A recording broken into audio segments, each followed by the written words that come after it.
I watched over 2,000 hours of Dave Ramsey. As a student, his voice was in my ears every single day. I listened to the podcast, I finished the audiobooks, and when my husband and I got engaged, we went through Financial Peace University together and used his tools to manage our money. Through his teaching, we paid off a lot of debt and saved a lot of money and started to build real wealth. Today, I will share the 7 biggest lessons I have learned, including some things that might actually surprise you, about how he really lives and spent his money, plus the one trap in his philosophy that can cause you if you follow it blindly. Let's go into the video. Lesson number 1. Dave Ramsey is not that frugal. This one shocked me. When I first started listening as a student, I pictured Dave Ramsey like an extreme minimalist driving a beat-up car, eating rice and beans every night, clipping coupons for every purchase. But that is not reality. Dave lives in a multi-million-dollar home in Tennessee. He owns luxury cars, he vacations in Cabo, he spends freely. And here's why this matters. Dave doesn't want you to be frugal forever. He wants you to be frugal for a season. His famous line says it all: live like no one else now, so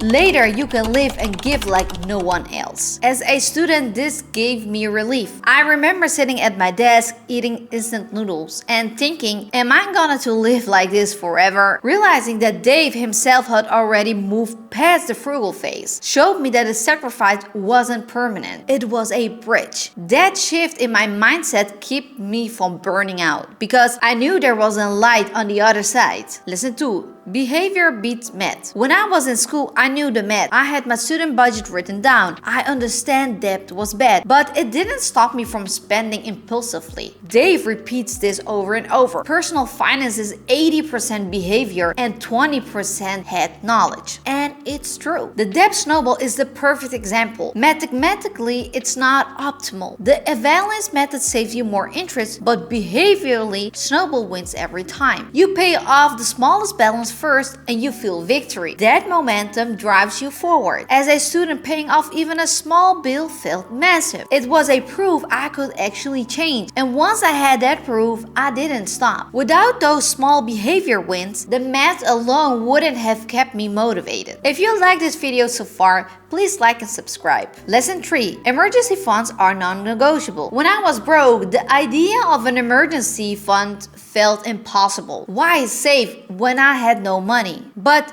that was one of the biggest lessons from Dave. Without saving, you are always one car repair away from going backwards. His starter $1,000 emergency fund isn't perfect. I admit it's small today, but it's symbolic. It creates space between you and panic, and it breaks the cycle of something goes wrong and you swipe the credit card and you stay broke. I will never forget when my laptop crashed 2 weeks before exam. Without savings, that would have been a disaster. Because I followed Dave's advice and scrapped together a small emergency fund, I replaced it without panic. It wasn't fun, but it didn't destroy me. That moment proved me that even a tiny safety net can change everything. Later, building an emergency fund of 3 to 6 months of expense gave me peace that I have never felt before. Emergencies didn't feel like emergencies anymore. A laptop breaking or a car repair become an inconvenience, not a disaster. And that is financial peace. Lesson 4. A budget is permission, not punishment. Students hate the word budget. I did too. I thought budgeting meant no freedom and no joy. But they flipped that for me. A budget isn't a punishment, it's permission. It's a plan you write so you can spend without guilt. At first, writing out the budget felt restrictive, but over time, it became like a roadmap. Every Sunday night, I do sit down with my numbers. It wasn't glamorous, but it gave me certainty. Instead of wondering if I could afford something I already knew. That weekly ritual built confidence in a way that no textbook ever taught me. When I started budgeting, I didn't cut everything. I included money for coffee with friends and small fun purchases, even travel savings. Because it was planned, I felt no guilt. And that is the power of budgeting. It removes shames and confusion. The truth is, being broke without a plan is far more restrictive than any budget. A budget gives you clarity, freedom, and control. Lesson number 5. Money is a tool, not the enemy. Growing up, I heard it all. Money changes people. Money is the root of all evil. As As a student, those voices made me feel guilty for wanting more. But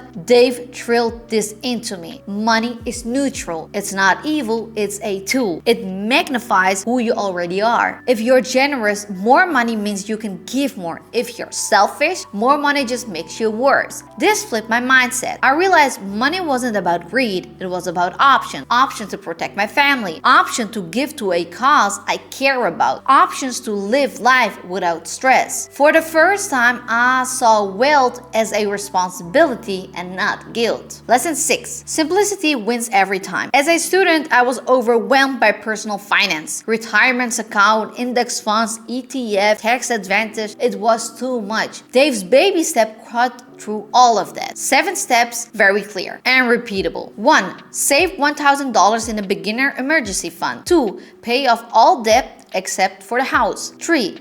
Save 3 to 6 months of expense for emergencies. 4. Invest 50% of your income for retirement. 5. Save for college for your children. 6. Pay off the house. 7. Build wealth and give. And that's the secret. Complexity paralyzes. Even though his plan isn't perfect for advanced investors, it works for millions because it's clear. And the best system isn't the one that looks perfect on paper, it's the one you will actually stick with. Lesson 7. Debt-free is not a finish line. One of the most powerful moments in the Ramsey world is the debt-free scream. Families shooting with joy, tears in their eyes, it's inspiring. But here's what many people miss. Being debt-free isn't the end. It is just the beginning. After debt comes the bigger work, fully funding your emergency savings, investing 50% of your income, saving for your kids' college, paying off your house, and then building wealth. Debt-free is not retirement, it's not financial independence, it's the foundation, and the real journey starts there. The whole in Ramsey's philosophy. Now let's talk about flaw. Dave Ramsey advice is very powerful, but it's rigid. He is so anti-debt that sometimes his advice doesn't fit in real life. He says cut up every credit card, but I have used rewards for free flights. He says avoid all student loans, but for doctors and lawyers they are often unavoidable. He says don't invest until you're debt-free. I believe that costs people years of compound growth. This is the whole. His system is designed for the average person drowning in debt, but it's not designed for every situation. If you follow him blindly, you might miss opportunities. The principles are timeless, behavior matters, and debt is dangerous. Saving creates more space, but the tactics need to be adapted to your reality. So after more than 2,000 hours of listening to Dave Ramsey, here's what you should know. He's not that frugal, and that is the point. Behavior beats math. Emergency funds are non-negotiable, and budget is freedom, not the punishment. Money is a tool and not the enemy, and simplicity wins every time. Debt-free is just the beginning. Dave's system isn't perfect, but it's powerful. It gave me a foundation when I had nothing. It helped me to understand money in a way school never taught me. And that's why this video exists. Because after 2,000 hours, the biggest lesson isn't just about Dave Ramsey, it's about what happens when you take control. I went from a broke student who felt powerless to someone who could finally see a future. That transformation didn't happen overnight. It happened by decisions. Decision over decision, and happens over the years. And if I could start with nothing and build peace of mind,